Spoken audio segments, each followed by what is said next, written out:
नमस्कार साथियों, आप सभी का आपके अपने YouTube चैनल में बहुत बहुत स्वागत है।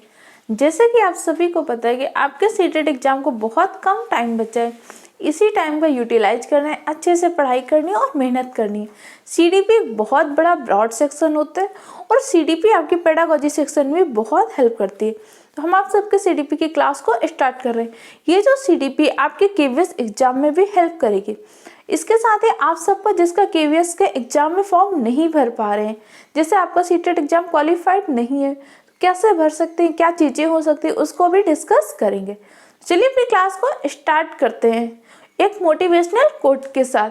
ना हार में ना जीत में किंचित नहीं भयभीत, कर्तव्य पथ पर जो भी मिले ये भी सही वो भी सही। आप सब अपनी कर्तव्य पथ पर डटे रहिए, मेहनत करते रहिए। जब हम मेहनत करते रहेंगे ना तो हर हाल में सफलता मिलेगी। और आप सबको सीटेट का एग्जाम क्वालिफाई करना बहुत इंपॉर्टेंट है, क्योंकि बहुत जल्द यूपी में सुपर टेट की वैकेंसी आने वाली है। रीट में तो आ ही चुकी है वैकेंसी, हिमाचल प्रदेश में आ चुकी है और भी राज्यों में वैकेंसी आने वाली है। 2024 के लोकसभा के चुनाव से पहले बहुत सारी वैकेंसी जाएंगी, तो ये सीटेट का एग्जाम तो आपको हर हाल में क्वालिफाई करना है। तो आज का हमारा टॉपिक है बाल केंद्रित शिक्षा और प्रगतिशील शिक्षा की अवधारणा के बारे में डिस्कस करेंगे। इससे 1 या 2 नंबर के क्वेश्चन तो आपको सीडीपी में पूछेगा। और बाल केंद्रित शिक्षा आपके पूरी पेडागोजी में कम से कम 6 से 7 नंबर का स्कोर रखती है। तो बहुत अच्छे से समझिएगा, हर एक पॉइंट को समझने की कोशिश करिएगा, नोट्स भी बनाइएगा। तो चलिए स्टार्ट करते हैं। बाल केंद्रित शिक्षा, what is the child centred education, होती क्या है? तो अगर इसी शब्द को हम तोड़ने की कोशिश करते हैं, चाइल्ड सेंटर्ड एजुकेशन मतलब कि हमारा सेंटर पे कौन होगा? चाइल्ड, बच्चा हमारा केंद्र बिंदु होगा। जैसे प्राचीन टाइम पे आश्रमों में शिक्षा दी जाती थी, वहाँ पे क्या होता था, बच्चे की रुचि, उसकी क्षमता, जरूरतों का कोई ध्यान नहीं रखा जाता था। वहाँ पे टीचर आया, उसने पढ़ाना स्टार्ट कर दिया। तो फिर धीरे धीरे क्या हुआ, उस कॉन्सेप्ट को हमने चेंज किया कि जो पढ़ाएंगे बच्चे की रुचि, उसकी क्षमता, उसकी आयु के अकॉर्डिंग पढ़ाएंगे। इसीलिए हमने क्या बनाया, बाल केंद्रित शिक्षा की अवधारणा। जितने मेरे पॉइंट लिखे हैं तो समझिए टैग हैं, इनको एज ए टैग यूज करना है। तो इसमें क्या है, बालक को केंद्र में रखेंगे। हमेशा सेंटर में कौन होगा? बच्चा सेंटर में होगा, कभी भी आपका टीचर सेंटर में नहीं होगा। अब बालक सेंटर में होगा, इसका क्या मतलब हो? ऐसा तो नहीं कि क्लास में सेंटर में बैठा रहे, ये नहीं। हमारी जो भी एक्टिविटी होंगी, जो भी गतिविधियाँ होंगी, जो कुछ भी क्लास में कराएंगे, उसमें हमेशा ध्यान रखेंगे बच्चे की रुचि है, बच्चे की क्षमता आयु करने के लिए, बच्चा तैयार है, बच्चे के अनुरूप है कि नहीं। चलिए एक डिफिनीशन से, फिगर से समझते हैं। चलिए पहले कि बाल केंद्रित शिक्षा क्या होती है। जो पहले शिक्षा थी, जब शिक्षक केंद्रित शिक्षा थी, तो उसमें क्या माना जाता था कि जैसे आप मान लीजिए कोई पॉट है और ये पॉट आपका बिल्कुल खाली है और टीचर आएगा, इसमें क्या करेगा, अपना पूरा ज्ञान उड़ेल देगा।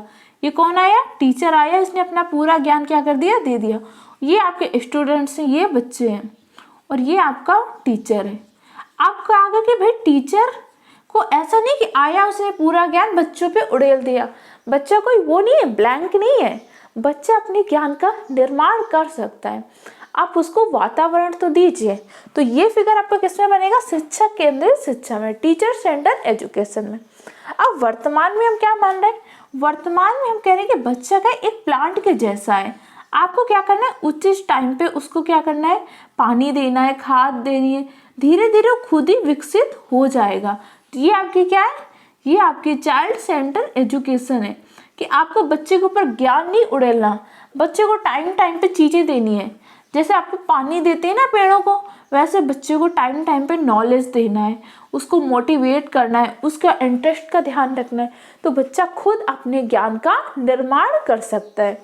तो आप समझिए टीचर को क्या बोला गया, माली। टीचर की संज्ञा किससे दी गई? माली से दी गई है। टीचर को कैसी भूमिका का निर्माण करना है? सुविधादाता, फैसिलिटेटर, मतलब उसके लिए एक आरामदायक माहौल बनाना है। टीचर को बोला गया परामर्शदाता, सुविधादाता, माली, ये सारी संज्ञाएं दी गई हैं टीचर को। पॉइंट समझ में आया? हमें क्या करना है, जो भी काम करना है क्लास में, बच्चे की रुचि, क्षमता, आयु, लिंग, इन सारी चीज़ों के अकॉर्डिंग ही करना है। तो जहाँ पे हम बालक को केंद्र बिंदु में मानकर और टीचर को क्या करना है, सुविधादाता की भूमिका का निर्वाह कर रहे हैं, वो हमारी कैसी शिक्षा होगी, बाल केंद्रित शिक्षा। यहाँ पे आपके दो टैग हैं, बालक केंद्र पे हो और टीचर सुविधादाता हो, परामर्शदाता हो, माली हो, कुछ भी हो, ऐसी भूमिका में हो। टीचर यहाँ पे सर्वे सर्वा नहीं होगा। टीचर क्या होगा, आपका दोस्त हो सकता है, आपका परामर्शदाता हो सकता है, आपका सहायक हो सकता है, आपके लिए इसका फोल्डिंग का निर्माण कर सकता है, आपके लिए ZPG का क्षेत्र बना सकता है, जोन ऑफ प्रॉक्सिमल डेवलपमेंट क्या होता है, ये सारी चीज़ें हम आगे डिस्कस करेंगे अभी। तो इतना पॉइंट समझ में आए, आप हमें शिक्षा देनी कैसे है। अब ये तो समझ में आए बालक को केंद्र में रखना है, लेकिन किसी चीज़ को केंद्र में रखना है तो कुछ तो आधार होंगे जिसके अकॉर्डिंग शिक्षा देनी। तो शिक्षा में देनी बालक की मूल प्रवृत्ति, उसकी रुचि, उसकी क्षमता के अकॉर्डिंग। मूल प्रवृत्ति क्या होती है, जिसे बालक समझ पाएगा, उसी अकॉर्डिंग तो शिक्षा देनी है। अब इसके अलावा क्या होते हैं, मूल प्रवृत्ति, प्रेरणा, संवेग, उसकी क्षमता कैसी है। अब आप मान लीजिए आज आपकी क्षमता है कि CDP को अच्छे से समझ सकते हैं, आपको पॉइंट पता है। अभी मैंने एकदम से स्टार्ट कर दूं लेक्चर देना, आपको कुछ समझ में नहीं आए तो आपको समझ में आएगी, वो आपकी क्षमता से बाहर होगी। अब जैसे मैं CDP आपको रियल लाइफ एग्जाम्पल से जोड़ के बताती हूँ, तो आप उससे क्या कर लेते हैं, एक बॉन्ड बना पाते हैं, आपको चीज़ें समझ में आती हैं। जैसे ये दोनों फिगर से आपने क्या किया, बॉन्ड बनाया कि यहाँ पे टीचर क्या आ रहा था, पूरा ज्ञान उड़ेल दे रहा था, यहाँ पे उसको छोटी छोटी चीज़ें देके खुद ग्रो हो पा रहा है, ये आपको फिगर माइंड में सेट रहेगा। तो वैसे आपको क्या करना है, बालक की मूल प्रवृत्ति, उस टाइम पे बच्चे की मूल प्रवृत्ति क्या है, प्रेरणा। अब बच्चे को मोटिवेट करना है, तो कैसे मोटिवेट करना है। अब जैसे आज मैं आपको मोटिवेट करने के लिए बोलूँ, जल्दी से आप सब पढ़ लीजिए, आप सबको एक चॉकलेट मिलेगी, एक टॉफ़ी मिलेगी, आप मोटिवेट होंगे? नहीं होंगे, आप हंसेंगे, ये क्या है। लेकिन अब यही चीज़ आप एक छोटे बच्चे को बोलिए कि बेटा आप ये चैप्टर तैयार कर लीजिए, आपको चॉकलेट मिलेगी, आपको वेरी गुड मिलेगा, आपको टॉफ़ी मिलेगी, तो मोटिवेट होगा कि हाँ मुझे तो चॉकलेट मिलेगी। तो हमेशा किसी को मोटिवेट करना है, उसके अकॉर्डिंग करना है। जैसे मैं हमेशा क्या करती हूँ, एक मोटिवेशनल कोट लाती हूँ, क्यों, ताकि आप मोटिवेट हो सके। हर व्यक्ति को काम करने के लिए क्या होता है, मोटिवेशन की जरूरत होती है। स्किनर ने बोला भी था कि motivation is the highway of learning. Motivation क्या है, आपकी लर्निंग, अधिगम का हाईवे है, इसलिए हर व्यक्ति को मोटिवेशन की जरूरत होती है। क्लियर। और हमें क्या करना है, उसकी क्षमता, उसके संवेग। अब उसकी क्षमता तो हो, आपने मान लिया एक बच्चा बहुत कम है, मतलब उसे कम आता है, और आपने उसको क्या कर दिया, क्लास 2 का बच्चा है, आपने आया 8th क्वेश्चन के सवाल दे दिए कि जल्दी से करके दिखाओ, वो कर पाएगा? नहीं कर पाएगा। फिर आप बोला बेटा तुम तो गधे हो, तुम्हें कुछ नहीं आता। इससे क्या होगा, एक तो बच्चे को आपने उसकी क्षमता से ज़्यादा के सवाल दे दिए, ऊपर से आप उससे हतोत्साहित कर रहे हैं। तो हमेशा में रुचि, क्षमता, योग्यता, इन सारी चीज़ों का ध्यान रखना है। इन्हें हमेशा टैग वर्ड के तरीके यूज कीजिए। जितने भी पॉइंट मैं लिखती हूँ सारे समझिए आपके लिए टैग वर्ड है, इन सारे पॉइंटों को अलग लिख लीजिए। और जैसे आपका एग्जाम टाइम आएगा, मैं आपको कुछ पॉजिटिव टैग, नेगेटिव टैग, हर टॉपिक के टैग जरूर लिखाऊंगी। अब आगे देखते हैं। गिज्जू भाई, गुजरात के गिज्जू भाई थे, ये बाल केंद्रित शिक्षा में इनकी महत्वपूर्ण भूमिका है। भारतीय शिक्षाविद थे गिज्जू भाई ने बाल केंद्रित शिक्षा में महत्वपूर्ण योगदान दिया। इन्होंने बच्चों के लिए बहुत सारी पत्रिकाएं लिखी, गरस्ता बादल, पचीसा और बहुत से कॉमिक्स पत्रिकाएं लिखी, जिससे बच्चों को मज़ा आता था। जैसे आज भी आप देखेंगे बच्चे स्टोरी वाली क्लास में या पोएम की क्लास में कितना उत्साहित होकर पढ़ते हैं, कितना मोटिवेट होते हैं, अच्छे से पढ़ते हैं, क्योंकि ये सारी चीज़ें उन्हें मज़ा आती हैं। तो आप अपनी NCERT की बुक देख लीजिए या किसी भी स्टैंडर्ड पब्लिकेशन की बुक देखिए, कितना उसमें फिगर बना होता है, कितनी चीज़ें उसके अकॉर्डिंग करते हैं। एक बच्चे को बोलते हैं अगर आप इसकी जगह होती तो क्या करते, तो वही चीज़ें हमें करनी कि बालक के अकॉर्डिंग होनी चाहिए। और एक और पॉइंट ध्यान रखिएगा, बहुत बार बच्चों को कन्फ्यूजन होता है, इस पॉइंट को मैंने इसलिए पूरा लिखा। जॉन डीवी, जैसे इसको कई बार ड्यूवी बोलता है क्योंकि इंग्लिश में स्पेलिंग है DYUVI, तो आपके एग्जाम में जो भी हो ध्यान रखिएगा। जॉन डीवी ने बाल केंद्रित शिक्षा का समर्थन किया था, लेकिन इन्होंने बाल केंद्रित शिक्षा के जनक नहीं है। बाल केंद्रित शिक्षा का समर्थन किया था जॉन डीवी ने। लेकिन जॉन डीवी ने क्या किया था, लैब विद्यालय खोले थे। ये लैब स्कूल क्या प्रगतिशील शिक्षा के उदाहरण है। और प्रगतिशील शिक्षा के जनक किसको बोलते हैं, जॉन डीवी को। पॉइंट बिल्कुल समझ लीजिए, जॉन डीवी ने बाल केंद्रित शिक्षा की समर्थन किया था, लेकिन प्रगतिशील शिक्षा के जनक हैं जॉन डीवी। जॉन डीवी ने शिक्षा के संबंध में परिभाषा दी है। जॉन डीवी ने कहा कि शिक्षण क्या एक त्रिध्रुवी प्रक्रिया है। त्रिध्रुवी प्रक्रिया में इन्होंने कहा कि जब तक 3 ध्रुव नहीं होंगे, 3 चर नहीं होंगे, तब तक कि आपकी शिक्षण की प्रक्रिया पूरी नहीं होगी। वो कौन से चरण होंगे, तो उन्होंने कहा सबसे पहले तो आपको शिक्षक होना चाहिए, दूसरा शिक्षार्थी होना चाहिए, तीसरा पाठ्यक्रम। जब तक ये तीनों चीजें सम्मिलित नहीं होंगी, तब तक शिक्षण की प्रक्रिया संपन्न नहीं हो सकती। अब जैसे मैं आ जाऊं, आके आपको पॉलिटी लिखाना स्टार्ट कर दूं, हिस्ट्री लिखाना स्टार्ट कर दूं, अब आपको पूरे 40 मिनट 45 मिनट पढ़ाऊं, नोट्स बनवाऊं, उसके बाद पूछे आपने पढ़ाई हुई, आपने क्या किया, पढ़ाई की, तो आप बोलेंगे कुछ नहीं हुआ। क्यों, मैंने तो 45 मिनट्स आपको पढ़ाया, आपने नोट्स बनाए, लिखा, लेकिन फिर भी आप इसे पढ़ाई क्यों नहीं कहेंगे, क्योंकि आपके सीटेट का टॉपिक नहीं है, पॉलिटी आपके सीटेट में नहीं आएगी, तो पढ़ने का कोई फायदा हुआ आपको, नहीं। तो इसे हम शिक्षण प्रक्रिया बोलेंगे, नहीं बोलेंगे। अब मान लीजिए मैंने सारे नोट्स लिखे रखे हैं, क्लास स्टार्ट हो गई, मैं कुछ बोल ही नहीं रही हूँ, मैं आके चुपचाप खड़ी हूँ कि आप सब देखते रहो, तो भी शिक्षण प्रक्रिया होगी, नहीं होगी, क्योंकि मैं नहीं हूँ। अब मान लीजिए मैं बोलती चली जा रही हूँ, अब आप ही नहीं सुन रहे, आप नहीं देख रहे, आप नोट्स नहीं बना रहे, तो भी शिक्षण प्रक्रिया होगी, नहीं होगी। तो हमेशा शिक्षक हो, शिक्षार्थी हो, पाठ्यक्रम हो, जब तक ये तीनों चीजें नहीं होंगी, तो जॉन डीवी ने कहा कि शिक्षण प्रक्रिया संपन्न नहीं हो सकती। आपके एडम्स ने क्या किया था, शिक्षण को द्विध्रुवी प्रक्रिया बोला था। उन्होंने पाठ्यक्रम को नहीं माना था, उन्होंने कहा था कि शिक्षक हो और शिक्षार्थी हो, ये दोनों होंगे तो शिक्षण की प्रक्रिया संपन्न हो जाएगी। लेकिन आपके डीवी ने कहा कि देखो शिक्षक और शिक्षार्थी होना इम्पोर्टेंट है, लेकिन उनके बीच में कोई वेज तो होना चाहिए जिसके अकॉर्डिंग वो जुड़े। अब मान लीजिए मैं आपसे बात करना स्टार्ट कर दूं, हम सीडीपी को छोड़ के हर टॉपिक पे बात कर रहे हैं, हम न्यूज़ पे डिस्कस कर रहे हैं, हम इंटरनेशनल रिलेशंस पे डिस्कस कर रहे हैं, हम किसी और टॉपिक पर डिस्कस कर रहे हैं, तो क्या आप उससे पढ़ाई बोलेंगे, नहीं, क्योंकि हमारे बीच एक बेस होना चाहिए कि हमें इस टॉपिक पर डिस्कस करना है। जिसे सीटेट ने भी आपको सिलेबस दिया है ना कि इसी को पढ़ना है, इसी अकॉर्डिंग डिस्कस करना है। तो शिक्षण की त्रिध्रुवीय प्रक्रिया किसने बोला था, डीवी ने। शिक्षण को द्विध्रुवीय प्रक्रिया किसने बोला, एडम्स ने। कौन कौन से 4 बताए, ध्यान रखिएगा, आगे डिस्कस करते हैं। आगे कह रहा है कि शिक्षण के सिद्धांत, बाल केंद्रित शिक्षा के सिद्धांत। आप किसी भी काम को, घर में एक छोटा सा काम करते हैं, उसके भी तो कुछ नियम होते हैं, कुछ कानून होते हैं ना, तभी तो काम संपन्न हो पाता है।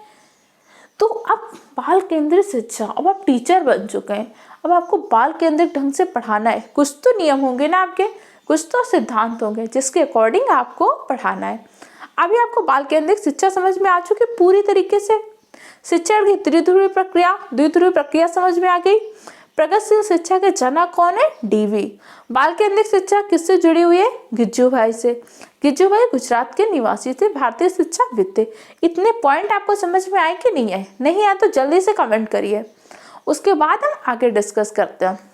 और आप सब नोट्स बना रहे हैं, और अगर आप सब चैनल में पहली बार आए हैं तो चैनल को सब्सक्राइब कर लीजिएगा। आगे देखते हैं। पहला हमारा सिद्धांत कौन सा, प्रेरणा का सिद्धांत। प्रेरणा का सिद्धांत को क्या बोलते हैं, मोटिवेशन का सिद्धांत। बच्चों को हमें क्या करना है, मोटिवेट करना है, मोटिवेट करना है, उनके अंदर रुचि लानी है, उनको इंटरेस्ट है उसको पढ़ने पे। तो ऐसी ऐसी विधियों का प्रयोग करना है। हस्तपरक गतिविधियाँ कराना है, बच्चों से एक्टिविटी करानी है, क्राफ्ट की, जैसे आप सब देखते हैं ना, क्राफ्ट की, पेंटिंग की, डांस की, म्यूजिक की, स्विमिंग की, बॉक्सिंग की, पता नहीं कितनी क्लासेस होती रहती है। क्यों, एक तो बच्चे मोटिवेट होते हैं, दूसरा उनका इंटरेस्ट होता है। अगला हमें क्या करना है, उनकी रुचि का ध्यान रखना है।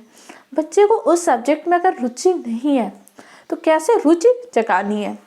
अब जैसे आप मान लीजिए मैथ टीचर है, आप क्लास में मैथ पढ़ाने गए तो छोटे बच्चों को मैथ बहुत बोरिंग लगती है, तो आपको मैथ को कैसे इंटरेस्टिंग बनाना है, कैसे उनको तैयार करना है। तो पूछ सकते हैं, बेटा आप सबके पास टॉयज है, क्योंकि बच्चों को अपने टॉयज से बहुत इंटरेस्ट होता है। बोलेंगे यस मेरे पास टॉयज है। तो आप पूछ सकते हैं, बेटा आपके पास टॉय कितने हैं। हो सकता है कुछ बच्चों को काउंटिंग आती होगी तो बोलेंगे मेरे पास 10 है, 12 है। हो सकता है कुछ बच्चे बोलेंगे नहीं मेरे पास तो बहुत सारे हैं। तो उससे बच्चे बेटा आपको कोई टॉय दे देगा तो आपको कैसे पता चलेगा आपके पास कितने टॉय हैं। कोई टॉय आपसे ले लेगा तो कैसे पता चलेगा आपके पास कितने टॉय कम हो गए। ऐसे बच्चों को इंटरेस्ट जगाइए कि नहीं काउंटिंग सीखना तो बहुत इंपॉर्टेंट है। मेरे टॉय कम हो जाएंगे, ज़्यादा हो जाएंगे, कैसे पता चलेगा। मेरी जो गुल्लक होती है, पिग्गी बैंक में पैसे कम हो रहे कि ज़्यादा हो रहे, कैसे पता चलेगा।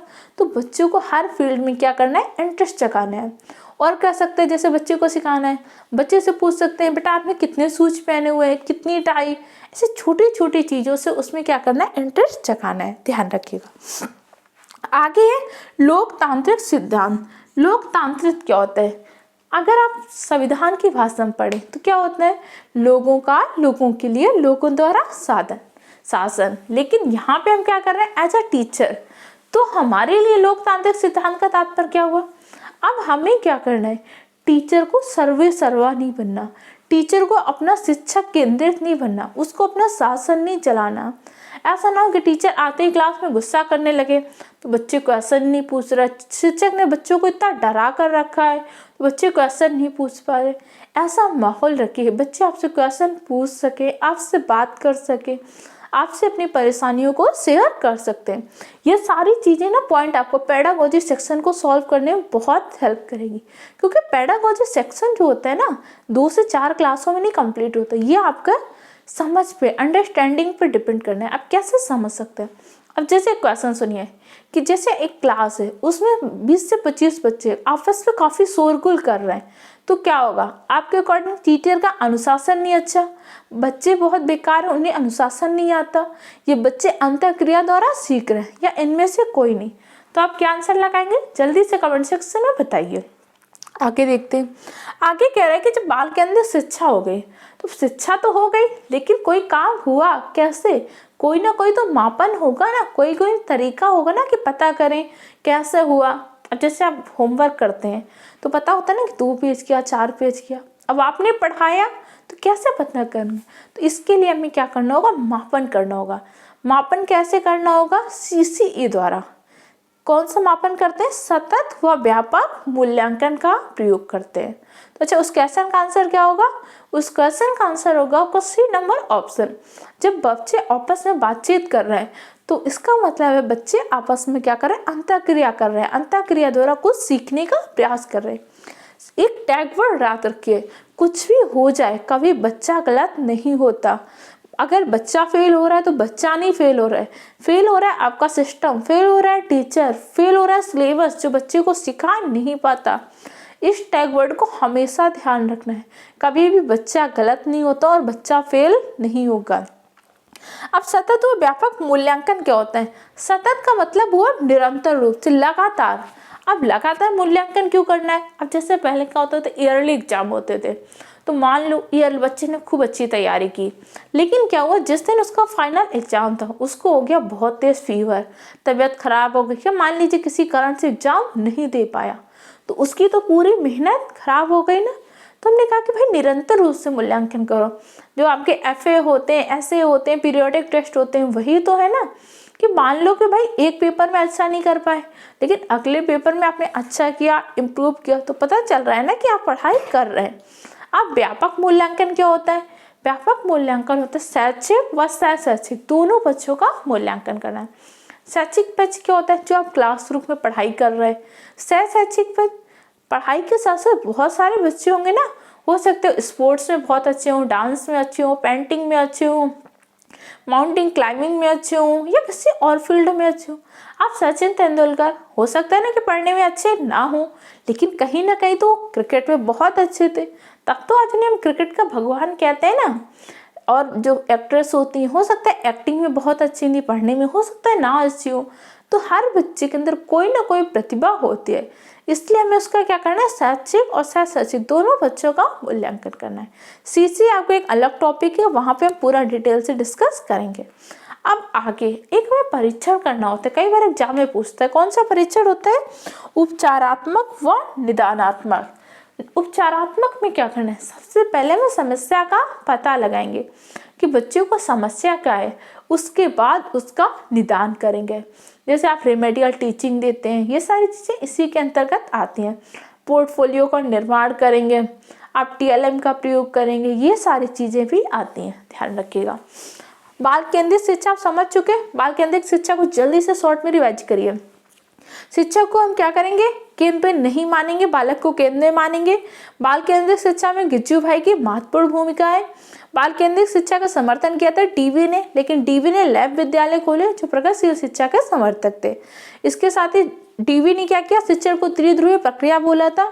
एडम्स ने क्या किया था, शिक्षण को दो ध्रुवीय प्रक्रिया। बाल केंद्रित शिक्षा समझ चुके हैं। अब प्रगतिशील शिक्षा के बारे में डिस्कस कर लेते हैं। प्रगतिशील शिक्षा समझिए, हमारे इंडिया में उसको क्या बोल दिया गया, बाल केंद्रित शिक्षा। वही वेस्टर्न कल्चर में जाके उसको हमने प्रगतिशील शिक्षा बोल दिया। लगभग दोनों में सेम है। प्रगतिशील शिक्षा में क्या करना है, बालक का समग्र विकास करना है। वही हमने भी बोला कि बालक का शैक्षिक शैक्षिक दोनों बच्चों का विकास करना है।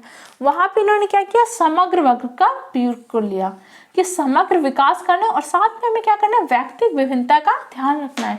हर बच्चा अलग होता है, उसमें कुछ डिफरेंसेस होते हैं, उस आधार पे हमें बालक का विकास करना है। प्रगतिशील शिक्षा के जनक कौन है, जॉन डेवी। इन्होंने क्या किया था, लैब विद्यालय खोले थे।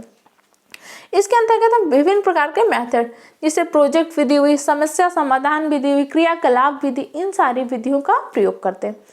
प्रोजेक्ट विधि में क्या होता है, बच्चों को प्रोजेक्ट दे देते हैं, आप इस पे काम करिए, उसके बाद में उसका मापन करते हैं। समस्या समाधान, बच्चे के सामने कुछ समस्या दे रहे हैं, बच्चा अपने मन से उनको समाधान करने की कोशिश कर रहा है। इतने सारे पॉइंट डिस्कस कर चुके।